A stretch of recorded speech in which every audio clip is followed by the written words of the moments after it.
Hello guys, hello. Welcome to another video of knife trader. तो आज हम लोग अपना टेक्निकल एनालिसिस का सीरीज़ को कंटिन्यू करेंगे। सॉरी, कंट्रोल बोल रहे हैं, कंटिन्यू करेंगे। और जैसा कि हमारा लास्ट वीडियो था ट्रेंड्स के बारे में कि ट्रेंड्स क्या होता है, अप ट्रेंड क्या होता है, डाउन ट्रेंड क्या होता है, साइडवेज क्या होता है। तो सबसे पहले आज हम लोग स्टार्ट ही करेंगे ट्रेंड्स का एग्जाम्पल के साथ। तो जैसा कि हम आपको बताए थे कि अप ट्रेंड में क्या होगा कि हाइयर हाई और हाइयर लो का फॉर्मेशन होता है। और हाइयर हाई एक बार रिकैप कर देंगे कि हाइयर हाई क्या है कि ये ट्रेंड यहाँ से स्टार्ट हुआ, ये यहाँ पे हाई मारा, ये लो मारा, फिर ये यहाँ गया, फिर ये लो मारा यहाँ पे, फिर ये हाई गया, ये लो, ये हाई। तो ये है higher high, higher high, higher high. और ये है लो, हाइयर लो, हाइयर लो। हाइयर लो इसलिए कि ये जो लो है इसके ऊपर ये न्यू लो बना है, तो ये इसके ऊपर है तो इसलिए हाइयर लो। ये जो नेक्स्ट लो बना है ये इस लो के ऊपर बना है तो ये इससे हाइयर है तो इसलिए हाइयर। और फिर ये जो नेक्स्ट लो है ये इस लो से हाइयर है तो इसलिए हाइयर हाई और हाइयर लो का फॉर्मेशन होता है जब मार्केट ये क्या बोलते हैं, जब अप ट्रेंड होता है। तो सबसे पहले आज हम लोग अप ट्रेंड का एग्जाम्पल देखेंगे। तो जैसा कि आप देख रहे हैं आपके सामने ये निफ्टी का चार्ट है और ये है अप ट्रेंड का एग्जाम्पल। ये देखिए, ये जो फॉर्मेशन है ये अप ट्रेंड 27 जून से निफ्टी स्टार्ट किया और ये अप ट्रेंड यहाँ से स्टार्ट किया। ठीक है, ये यहाँ पे गया, फिर इधर गया, रिट्रेसमेंट कहीं नहीं हुआ, यहाँ थोड़ा रिट्रेस किया, फिर यहाँ गया, फिर इधर रिट्रेसमेंट तो कहीं हुआ ही नहीं इसमें, फिर ये इधर गया, फिर यहाँ रिट्रेस किया और शायद यहाँ पे फिर ये कंसोलिडेट कर रहा है। तो हाइयर हाई और हाइयर लो का फॉर्मेशन, इसका मतलब ये है अप ट्रेंड का। और जैसे देखिए ये धीरे धीरे ऊपर भी जा रहा है, धीरे धीरे कंसोलिडेट भी कर रहा है। और कंसोलिडेशन फेज इसका देखें तो ये वाला कंसोलिडेशन फेज है। मतलब ये कंसोलिडेशन फेज का मतलब ये होता है कि एक पार्टिकुलर रेंज बाउंड हो गया है कोई भी इंडेक्स, फॉर एग्जांपल, या कोई स्टॉक। तो जैसा कि आपको दिख रहा है ये इस रेसिस्टेंस के इर्द गिर्द ही ट्रेड कर रहा है और इस सपोर्ट के। तो ये रेंज बाउंड हो गया, यहाँ से ये यहाँ आ रहा है, फिर यहाँ आ रहा है, फिर इधर आ रहा है, फिर थोड़ा सा ऊपर निकल रहा है। और जैसे कि आपको पता होगा कि जब बात होता है रेंज का, तो रेंज कभी भी अगर आप सपोर्ट एंड रेसिस्टेंस बनाए, जैसे कि यहाँ पे ये रेसिस्टेंस है और ये सपोर्ट है, तो जरूरी ये नहीं है कि बार बार आके इसी लाइन को वो टच करेगा। कभी इसको नीचे निकल जाएगा, कभी इसके ऊपर निकल जाएगा, कभी इसको टच भी नहीं करेगा, यहीं से रिट्रेस कर जाएगा। तो ये होता है रेंज बाउंड का जो साइडवेज, आप इसको कंसीडर कर सकते हैं कि ये एक साइडवेज ट्रेंड है। अब चलिए एक डाउन ट्रेंड का भी एग्जांपल हम लोग देख ही लें। कल तो डिस्कस हुआ था डाउन ट्रेंड वगैरह। और ये देखिए ये क्या बोलते हैं, अपना अप ट्रेंड है, यहाँ से ऊपर गया, अप ट्रेंड का अभी अप ट्रेंड ही चल रहा है, यहाँ से ऊपर गया, थोड़ा थोड़ा रिट्रेस कर रहा, थोड़ा थोड़ा सा रिट्रेसमेंट है, थोड़ा यहाँ रिट्रेस किया, फिर यहाँ पे थोड़ा रिट्रेस किया, फिर ये उधर जाके यहाँ पे शायद साइडवेज हो गया। तो ये हो गया अप ट्रेंड हो गया। अब बात करते हैं साइडवेज की, सॉरी डाउन ट्रेंड का। हाँ, तो देखिए ये परफेक्ट एग्जांपल है डाउन ट्रेंड का। यहाँ पे क्या है कि ये देखिए ये जो पिछला इसका हाई है, ठीक है, ये लोअर हाई हो गया, ये लोअर हाई हो गया, ये थोड़ा सा ही लो है लेकिन लोअर है, और ये लो लो फिर लो, फिर यहाँ से ट्रेंड चेंज हो गया। तो और ये देखिए ये जो लो बना रहा है ये भी लोअर है, लोअर लो, लोअर लो, लोअर लो। तो इसमें क्या होता है कि फॉर्मेशन होता है लोअर लोज का और लोअर हाइस का। लोअर हाई का ये मतलब है कि मार्केट, लोअर हाइस का ये मतलब है कि मार्केट जो डाउनफॉल कर रहा है वो अपना प्रीवियस हाई के नीचे ही है, प्रीवियस हाई के नीचे ही है। ये देखिए ये हाई 1 हो गया, ये हाई 2 हो गया, ये हाई 3, तो इसको लोअर हाई बोलेंगे। लोअर हाई करके और लोअर लो, ये डाउन ट्रेंड का ऐसे एग्जांपल ये होता है। तो जैसा कि आपको बता दिए कि एग्जांपल हम आपको दिखा दिए डाउन ट्रेंड, अप ट्रेंड और साइडवेज का। फिर ये भी देखिए ये भी डाउन ट्रेंड ही है, इधर से डाउन ट्रेंड। और मार्केट का देखिए, मार्केट में प्राइस का नेचर ही यही है, प्राइस मतलब कि स्टॉक मार्केट में प्राइस ही है ना ये, तो प्राइस का नेचर ही यही है कि हमेशा प्राइस कभी भी इसको अगर ऊपर जाना होगा तो ऐसा नहीं है कि ये ऐसे रॉकेट बन जाएगा, ऐसे कभी नहीं होगा। आप हमेशा देखिए कि ये ऊपर जाएगा, फिर थोड़ा सा रिट्रेसमेंट आएगा, फिर ये सेलर्स को इनवाइट करेगा यहाँ पे देखिए, मतलब ये रिट्रेसमेंट इसलिए आता है कि बायर्स का हमको क्या बोलते हैं स्ट्रेंथ देखना है कि बायर्स स्ट्रांग है या नहीं है। फिर यहाँ से ऊपर गया, फिर ये सेलर्स इसको नीचे लेके आएंगे और इस लो के ऊपर ही ये हाई बनाएगा, लो बनाएगा, और फिर ये ऊपर निकलेगा, फिर ऐसे ऐसे ये अप ट्रेंड हो गया। और इसी तरीके से डाउन ट्रेंड में भी सेम चीज़ होगा। तो चलिए अब बात करते हैं वॉल्यूम का। आज का अपना टॉपिक वॉल्यूम। तो सबसे पहले वॉल्यूम क्या है? तो वॉल्यूम ये है, एक चीज वॉल्यूम है कि वॉल्यूम अपना एक समझ कह सकते हैं कि एक कन्फर्मेटरी चीज़ है। मतलब कि कन्फर्मेटरी चीज़ ये है कि वॉल्यूम सिंपली, सबसे पहले तो वॉल्यूम का डिफिनेशन क्या क्या बोले कि वॉल्यूम को कैसे डिफाइन करेंगे, किसमें इसमें वॉल्यूम का मतलब क्या है। तो कोई भी जब स्टॉक है, ठीक है, तो उसका एक पार्टिकुलर सेक्शन पे वॉल्यूम का ये मतलब है कि वहाँ पे कितना कितना क्वांटिटी चेंज हुआ। वॉल्यूम का ये मतलब है कि कितना क्वांटिटी बाय और सेल हुआ, ठीक है। मतलब सिंपली इसका ये मतलब है कि क्वांटिटी कितना हम बेचे और कोई कितना खरीदा। तो आपको अगर बता दें कि फॉर एग्जांपल कि अगर हम 5 शेयर सेल किए, 5 शेयर कोई कंपनी का सेल किए, और कोई आप खरीदें, आप हम 5 शेयर खरीदें और आप 5 मेरे से खरीदें, तो टोटल हो गया 10 हो गया क्वांटिटी, 10 क्वांटिटी हो गया। अब 10 क्वांटिटी तो हो गया, लेकिन ये है कि वॉल्यूम मेरा यहाँ पे क्या होगा, वॉल्यूम इसका ये जो 10 है ये वॉल्यूम नहीं होगा, वॉल्यूम ये 5 ही होगा, क्योंकि बाय और सेल तो दोनों एक ही चीज़ हो रहा है। तो इसके कारण से वॉल्यूम मेरा सेम रहेगा, 5 ही रहेगा। बस क्या बोलते हैं, क्वांटिटी यहाँ पे टोटल क्वांटिटी 10 हो रहा है, लेकिन वॉल्यूम तो जो ट्रेड हुआ है वो तो 5 ही है। हम आपको 5 बेचे तब आप हमसे 5 खरीदे, तो वही वॉल्यूम है। और सिंपली इसका इसका कोई ऐसा डीप मीनिंग कुछ नहीं है, इसका इसका नॉर्मल, सबसे नॉर्मल यही मीनिंग है। और वॉल्यूम का इम्पोर्टेंस इसलिए होता है कि वॉल्यूम हमें कंफर्मेशन देता है कि क्या ट्रेंड स्ट्रांग है या नहीं है। तो इसका एग्जांपल आपको इधर हम दिखाएंगे कुछ। कोई प्राइस लेवल पे जब वॉल्यूम बनता है, जैसे कि अगर इधर अपना एक एक देखें, एक रेंज, जैसे वॉल्यूम का काम आता है रेंज में, कि रेंज में जब वॉल्यूम प्ले करता है तो उस समय वॉल्यूम का काम आता है।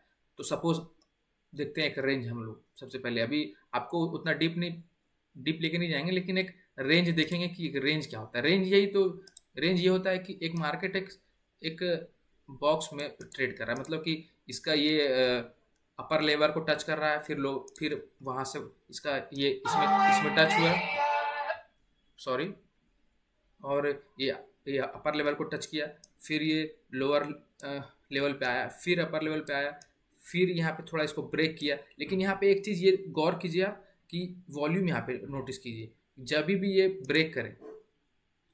ब्रेक करे तो उस समय आपको वॉल्यूम नोटिस करना है कि वॉल्यूम वहाँ पे क्या है। वॉल्यूम का यही इंपॉर्टेंस है कि जैसे जब ये ब्रेक किया तो वॉल्यूम यहाँ पे एक कंसिडरेबल, जैसे कि देखिए ये जो पार्टिकुलर वॉल्यूम है इस कैंडल पे जो आया है, ये जो पार्टिकुलर वॉल्यूम आया है इस कैंडल पे, आपको हम दिखाते हैं एक चीज से।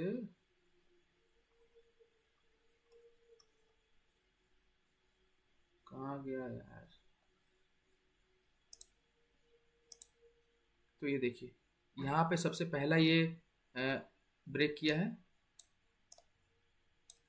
इस कैंडल पे ब्रेक हुआ है। इसमें एरो नहीं आता है क्या?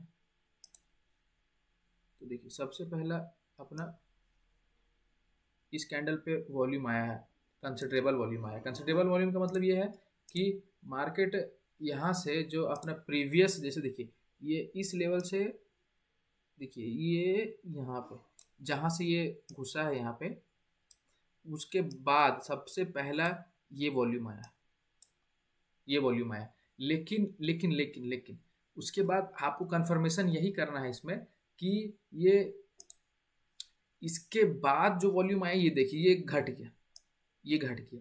यानी कि अपना जो ट्रेंड है, मतलब अपना जो ब्रेकआउट है, वो सपोर्ट नहीं कर रहा है, वो फेल हो गया। फेल हो गया तो जो भी यहाँ पे एंट्री लेगा वो तो सब ट्रैप हो गया। अब आप जैसे देखिए, जो जो यहाँ पे एंट्री लिया वो सब ट्रैप हो गया, और मार्केट इधर रिवर्स करके सबका स्टॉप लॉस खा गया। तो और इसका एक तरीके से ये भी कंफर्मेशन है कि यहाँ पे एक वीक बना था। देखिए ये वीक बना था। वीक का सिंपली ये मतलब है कि जैसे ये देखिए, ये कैंडल यहाँ पे खुला, इसको ये नीचे लेके आया, लेकिन बायर्स इंटर करके, बायर्स यहाँ पे इंटर किया, बायर्स यहाँ पे इंटर किया और वापस इसको ऊपर धकेल दिया। फिर सेलर्स इसको ब्रेक करने का कोशिश किया, लेकिन फिर बायर कंट्रोल करके इसको लोअर हायर लो बना के यहाँ पे ब्रेकआउट दिया, और इधर क्या बोलते हैं, इधर ट्रैप किया। तो देखिए यहाँ पे सेलर ट्रैप हो गया, ठीक है। अब वो लोग थोड़ा पोजीशन बनाने में डरेगा, और यहाँ पे बायर्स ट्रैप हो गया, तो उन लोग तो डर ही रहा है पोजीशन बनाने में, और ये इधर मूवमेंट कर गया। यही है मार्केट, ये इसी तरीके से काम करता है मार्केट। ये इधर बायर को फंसाएगा, फिर इधर बायर्स को बुलाएगा कि आ जाओ आ जाओ आ जाओ, और फिर ये इधर जाके सबका ऐसा मार देगा। और मतलब जैसे देखिए, कभी भी मार्केट को हम ये एक चीज़ तो ये नोटिस कर लिए कि कभी भी मार्केट को एक बड़ा मूवमेंट देना होगा ना, तो वो पहले रिटेलर्स को हम लोग को डरा डरा के भगा देगा। कि अगर मान के चलिए आप इस कैंडल पे एंट्री लेते, ठीक है, और अपना स्टॉप लॉस अगर यहाँ रखते, आप इतना बड़ा तो खिलाड़ी है नहीं कि इतना बड़ा बड़ा स्टॉप लॉस लेके चलेंगे। कितना पॉइंट का, ये तो बहुत बड़ा पॉइंट्स हो जाता है। लेकिन चल एक एक कोई अगर अगर रख भी ले यहाँ पे 30 पॉइंट्स का, 30 पॉइंट्स का फिर भी ज़्यादा नहीं है, लेकिन फिर भी अगर कोई 30 पॉइंट्स का भी रखा होगा, तो भी उसका स्टॉप लॉस यहाँ पे हिट हिट करके ये मार्केट इधर मूव कर गया। अब आपको दिखाते हैं इस कैंडल का वॉल्यूम, इस पार्टिकुलर कैंडल का वॉल्यूम दिखाते हैं। इस पार्टिकुलर कैंडल का वॉल्यूम देखिए, और यहाँ से वॉल्यूम का स्थिति देखिए, ये इंक्रीजिंग ऑर्डर में है। और यहाँ पे क्या हुआ था, यहाँ पे सेम उल्टा चीज़ हुआ था कि यहाँ पे पहले बढ़ा, लेकिन उसके बाद ये नीचे आ गया।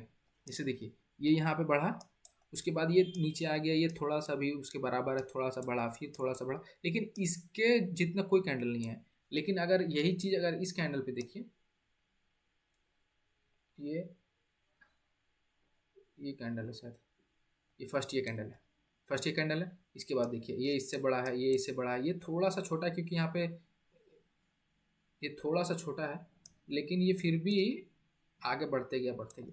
तो वॉल्यूम इंक्रीजिंग में है यहाँ पे, और वॉल्यूम यहाँ पे घट रहा है। तो ये एक तरीके से ये कंफर्म करता है कि हमारा ब्रेकआउट सस्टेन्ड, वॉल्यूम का सिंपली यही मतलब है कि अपना जो जो भी ब्रेकआउट हुआ वो सस्टेन कर रहा है कि नहीं कर रहा है मार्केट। तो वॉल्यूम को इसलिए हम लोग यूज़ करते हैं।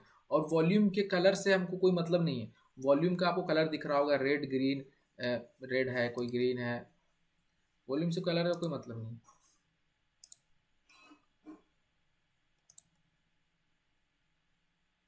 वॉल्यूम आपको थोड़ा वॉल्यूम हम डार्क कर देते हैं, ये यहाँ पे शो क्यों नहीं कर रहा है।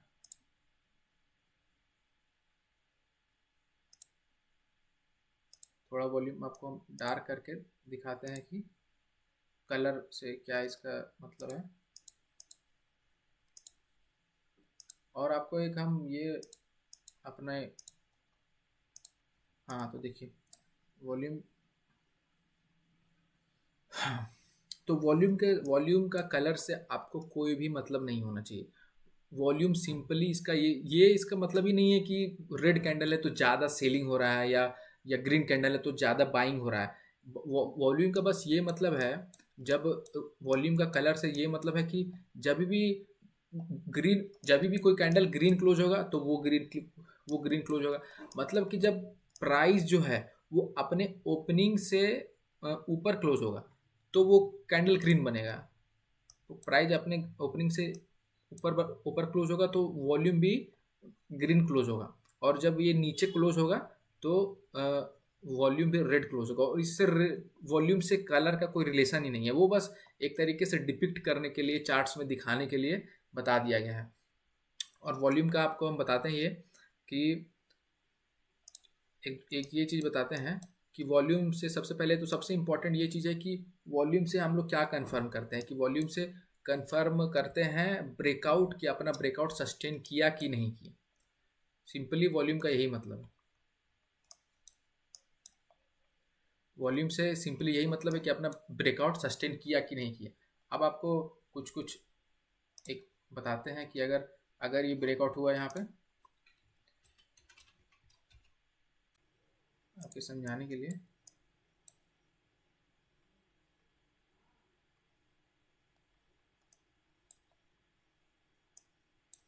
ये देखिए ब्रेकआउट हुआ, वॉल्यूम इंक्रीजिंग है, ट्रू ब्रेकआउट आया। और ब्रेकआउट हुआ, वॉल्यूम, ये देखिए ब्रेकआउट हुआ, वॉल्यूम इंक्रीजिंग है, तो यानी कि ट्रू ब्रेकआउट। अब फिर ब्रेकआउट हुआ, not considerable volume after breakout also called fakeout. मतलब कि यही चीज़, जब ये ट्रू ब्रेकआउट को हम लोग यहाँ पे फेकआउट भी बहुत कोई बोलता है, तो ये फेकआउट हो जाएगा। तो यही सब चीज़ हमको बताना था वॉल्यूम के बारे में। और मेरे हिसाब से तो कुछ चीज़ बाकी नहीं रहा है वॉल्यूम में बताने का। आपको ब्रेकआउट बता ही दिए, आपको हम वॉल्यूम का बता ही दिए कि मतलब क्या होता है। फिर ये भी बता दिए कि कंफ्यूज नहीं करना है कि ट्रू ये quantities exchange is equal to buyers, buy जितना किया या फिर सेल जितना किया प्लस बाय जितना किया is equal to total quantity. नहीं, आपको सिंपली बात करना है कि कितना एक ही की जितना बाय किया उतना ही सेल किया इज इक्वल टू उतना ही अपना। जैसे कि अगर हम 5 क्वांटिटी सेल किए इज इक्वल टू आप 5 क्वांटिटी बाय किए इज इक्वल टू वॉल्यूम में मेरा 5 हो गया। सिंपली इसका वॉल्यूम का ही मतलब है। तो चलिए इसी तरीके से वीडियोस देखने के लिए हमारे साथ बने रहें, हमारे चैनल को सब्सक्राइब करें और नोटिफिकेशन बेल ऑन कर दें, ताकि हम जब भी सारा टेक्निकल एनालिसिस हम क्या बोलते हैं उसको कवर करने वाले हैं, A to Z cheese technical analysis का। अभी तो ये मेरा तीसरा लेक्चर है, और इसी तरीके से आगे वीडियोस देखने के लिए हमारे साथ बने रहें। धन्यवाद।